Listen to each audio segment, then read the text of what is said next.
Assalomu alaykum hurmatli o'quvchilar. Sizlar bilan 7-sini O'zbekiston tarixi 13-mavzusi Somoniylar davlati tarixi bilan tanishamiz. Somoniylar hukmronligi qanday boshlandi? Bilamiz, Ma'mun taxtga kelgandan so'ng Somon Xudodning nabiralariga ma'lum hududlarni mulk qilib bergan edi. Aynan xuddi shu vaqtdan boshlab Nuh butun mamlakatga rahbarlikni o'z qo'liga olgan Moron nahri mintaqasida.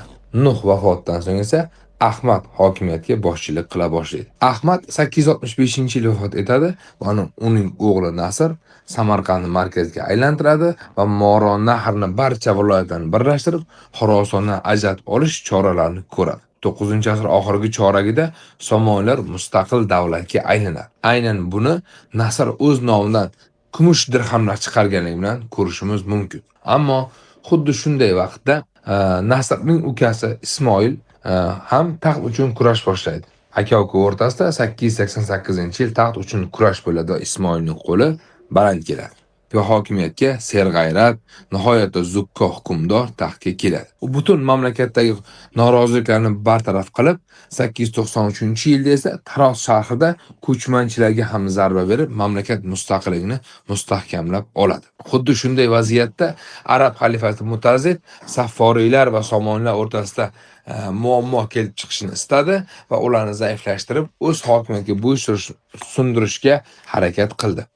Ammo ushbu jarayon oqshamadi. Ya'ni 900-yilda Ismoil va Safforiylar o'rtasidagi jangda Ismoilning qo'li baland keldi va Ismoil Somoniy ham Moron nahr, ham Xuroson hukmdoriga aylandi. Ismoil Somoniy Moron nahr va Xurosonni Buxorodan turib idora qila boshladi. Somoniylar mamlakatni boshqarishda dastlab ixcham boshqaruv ma'muriyatini tashkil qilgan. Ularda amir dargohi va devon, ya'ni vazirliklardan iborat davlat boshqaruv shakli bo'lgan. Dargohda amir qarorgohi, harami, saroy ayollari, navkar, xizmatkorlar turar joylari joylashgan. Tarixchi Narshahiyning yozishicha, 10 ta devon orqali mamlakat boshqargan.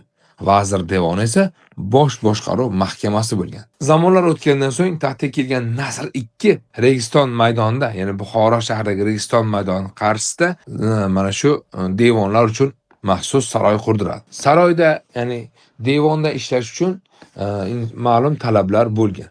Ya'ni unga eng asosan aslzodalar tanlab olingan. Albatta aslzoda bo'lish shart bo'lgan. Arab, fors tillarini puxta bilish kerak bo'lgan. Qur'on va shariatni yaxshi o'rgangan bo'lish kerak bo'lgan va turli fanlardan ilmlarga ega bo'lgan shaxs bo'lish kerak bo'lgan. Mana shunday shaxslar devonda faoliyat yuritgan. Aynan Somoniylar davridan boshlab Buxoro sharqda islom dinining eng nufuzli markazlaridan biriga aylangan. Xuddi shu vaqtda jome masjidlari, xonaqohlar, namozgohlar qurishi keng avj olgan. 10-asrda Farjak nomi bilan O'rta Osiyoda ilk marotaba madrasa bunyod etilgan. Xuddi shu davrlarda mamlakat ma'naviy hayotiga ustod deb yuritilgan din va ilm peshvosi rahnamol qilgan. U keyinchalik Shayx ul Islom degan nom bilan ham ulug'lanib kelingan. Ustoddan keyingi o'rinda xatiblar turgan va ular ham din va ilm peshvolik masalasida mamlakatda ma'naviy ustozga yordamchi bo'lib xizmat qilishgan. Somoniylar davrida masjid, madrasa, xonaqohlar qurishga alohida e'tibor berilgan, ularning ta'minoti uchun juda katta maydonlar ajratilgan.